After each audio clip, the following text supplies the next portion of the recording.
నా లైఫ్ లో first time తెలియని పెళ్లికెళ్ళి భోజనం చేసొచ్చా. ఈ ఎక్స్పీరియన్స్ కూడా చాలా బాగుంది. మీలో ఎవరైనా ఎప్పుడైనా తెలియని పెళ్లికెళ్ళి భోజనం చేసొచ్చారా? వెళ్ళుంటే కామెంట్ చేయండి. మనలో మన మాట బయటకు బాగానే ఉన్నా లోపల మాత్రం భయంగా ఉంది భయ్యా, ఎవరైనా కనిపెడతారేమోనని. ముందైతే మనసులో ఉన్న భయాన్ని బయటకు తెలియకుండా నవ్వుతూ 4 చుక్కలు డ్రింక్ అయితే తాగేశాను. డ్రింక్ తాగితే తీరే ఆకలి కాదు భయ్యా మంది. అలా ముందుకు వస్తే టిఫిన్ పెడుతున్నారని తెలిసింది. టిఫిన్ కూడా చిన్నగా లాగించా. టిఫిన్ లో ఇడ్లీ, వడ, పొంగల్, పెసర దోశ అయితే పెట్టారు. టేస్ట్ మాత్రం వేరే లెవెల్లో ఉన్నాయి. అటు తిరిగి ఇటు తిరిగి చూసే లోపు భోజనం టైం కూడా అయ్యింది.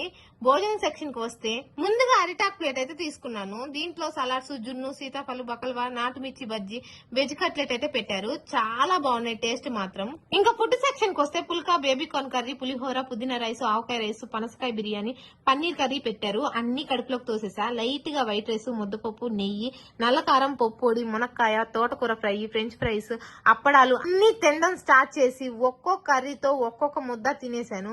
ఫైనల్ గా సాంబారు, రసము, ఉలవచారు, కుండ పెరుగుతో ఫినిషింగ్ ఇచ్చాను. ఇన్ని తిన్న తర్వాత కూడా కడుపులో ఎక్కడో లైట్ గా ఖాళీ ఉన్నట్టుంది భయ్య. అందుకే ఐస్ క్రీమ్, ఫ్రూట్ సలాడ్, కిల్లీతో అయితే కంప్లీట్ చేశాను. ఇంతకీ పెళ్ళెవరిదో తెలియదు గానీ ఫుడ్ మాత్రం అదిరిపోయింది భయ్య. తినేవాళ్ళు తింటూనే ఉన్నారు, వండేవాళ్ళు వండుతూనే ఉన్నారు. ఇంత కమ్మనైన విందుని ఆర్గనైజ్ చేసింది ఎవరా అని చూస్తే మన ఒంగోలులో ఎంతో పేరుగాంచిన వర్మాస్ మల్టీ కుషన్ రెస్టారెంట్ చిన్న గారు. మీ ఇంట్లో కూడా జరిగే ఏ ఫంక్షన్ కైనా సరే ఎటువంటి ఇబ్బంది కలగకుండా తరతరాలు గుర్తుండిపోయేలా చేయాలనుకుంటున్నారా? అయితే స్క్రీన్ మీద ఉన్న వర్మాస్ మల్టీ కుషన్ వాళ్ళకి కాంటాక్ట్ అవ్వండి. వీళ్ళు ఏపీ అండ్ తెలంగాణలో కూడా వీళ్ళ సర్వీస్ అందిస్తున్నారు.